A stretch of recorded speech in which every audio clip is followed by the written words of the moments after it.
Welcome back friends. અથાણાની season ચાલુ જ છે, તો તમે બધા અથાણા બનાવી લીધા કે નહીં? તો આજે આપણે પણ ગોળ કેરીના અથાણાની જે વર્ષોથી મારા મમ્મીના હાથની રેસીપી હું તમારી સાથે શેર કરીશ. તો એના માટે 1.5 કિલો કેરી લીધી છે.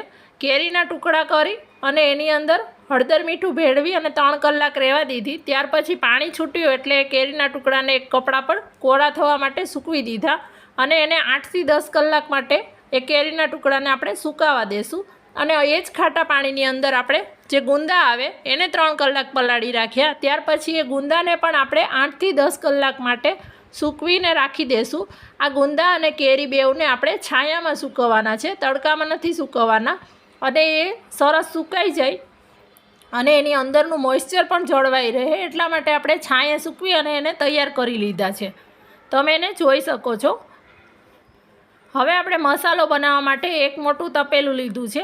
એની અંદર આપણે 60 ગ્રામ જેટલા રાઈના કુરિયા લઈએ છીએ. 100 ગ્રામ જેટલા આપણે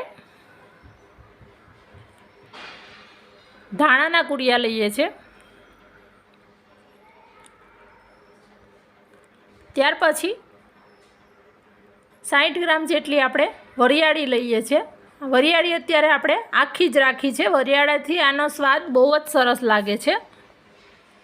હવે આની અંદર આપણે 1 ચમચી હળદર લેવાની છે અને મસાલામાં એક વખત આપણે સરસ 1 મોટી ચમચી હળદર લીધી છે. એ બધું જ મસાલો અને હળદર સરસ ભેળવીને મિક્સ કરી લેવાનું છે.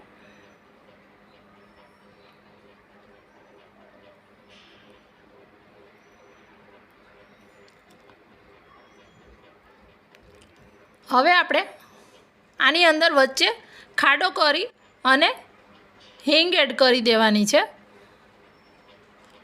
તો હિંગ આપણે થોડી સ્ટ્રોંગ હોય એવી જ લેવાની. 1 ચમચી જેટલી આપણે હિંગ લઈ લીધી છે. અને આપણે અત્યારે સિંગ તેલ છે એ ગરમ કરવા માટે મૂકી દીધું હતું.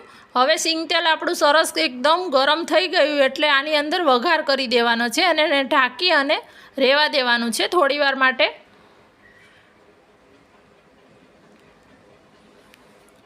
અને 10 મિનિટ પછી એની અંદર હજી તેલ આપણું ગરમ જ છે તો એની અંદર જ આપણે હવે ગોળ લઈએ છીએ. ગોળ આપણે જે ડબ્બાનો ગોળ આવે છે એ લેવાનો છે એટલે એ જલ્દીથી ઓગળી જશે. અને આપણે અત્યારે 1.5 કિલો કેરી અને 1 કિલો ગુંદા લીધા છે. એની સામે આપણે 1 કિલો ગોળ લઈએ છીએ. તો આને હવે સરસ આપણે મિક્સ કરવાનું છે. તો પહેલાં લાલ મરચું પાવડર લઈએ છીએ. લાલ મરચું પાવડર તમને તીખાશ ગમે એ પ્રમાણે લેવાનું. અત્યારે હું 3 થી 4 મોટી ચમચી જેટલું લઉં છું,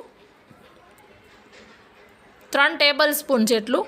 અને આ જે ગોળ કેરીનો તૈયાર મસાલો આવે છે, અથાણાનો મસાલો, એ લીધો છે 1 વાટકી. એ ઓપ્શનલ છે, જો તમારે ના લેવો હોય તો પણ ચાલે, પણ એનાથી ટેસ્ટ બહુ જ સરસ લાગે છે. એટલે અત્યારે મેં 70 ગ્રામ જેટલો જે મેથીઓ મસાલો આવે છે એ લીધો છે.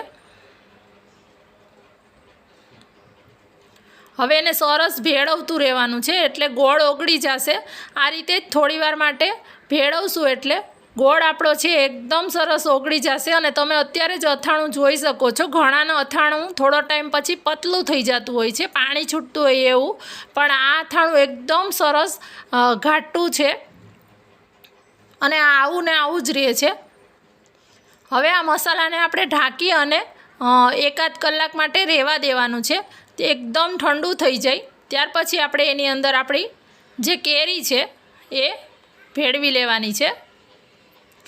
તો વચ્ચે વચ્ચે એને આ રીતે હલાવતું રહેવાનું છે એટલે જે એમાં ગોળ છે એ બધો જ ઓગળી જાય. અને આપણા ગુંદા છે એ અંદર આપણે એડ કરી દીધા છે.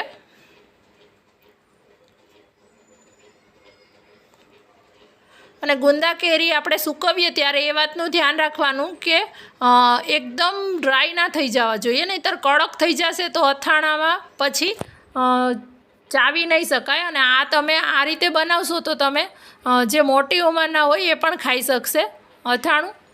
કેરી પણ એ જ રીતે એકદમ સુકાવા નહીં દેવાની. એનું મોઇશ્ચર દૂર થઈ જવું જોઈએ પણ અંદરથી થોડી સોફ્ટ હોવી જોઈએ. હવે આ મસાલો અને કેરી ગુંદા બધું જ સરસ આપણે મિક્સ કરી લેવાનું છે.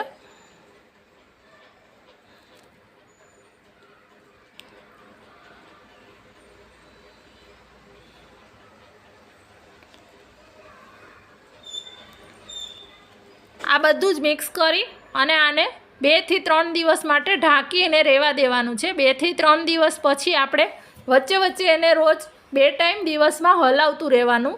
અને ત્યાર પછી આપણું આથાણું છે એ અત્યારે રેડી થઈ ગયું છે. તો એને આપણે એક એરટાઈટ કાચની જે જાર આવે એમાં ભરી લઈએ છીએ અને ઉપરથી ત્યાર પછી એમાં ઘટતું તેલ આપણે એડ કરી દઈશું, ગરમ કરીને ઠંડુ કરેલું. આને તમે વર્ષો વર્ષ ખાઈ શકો છો અને એવું ને એવું જ કલરમાં પણ રહે છે.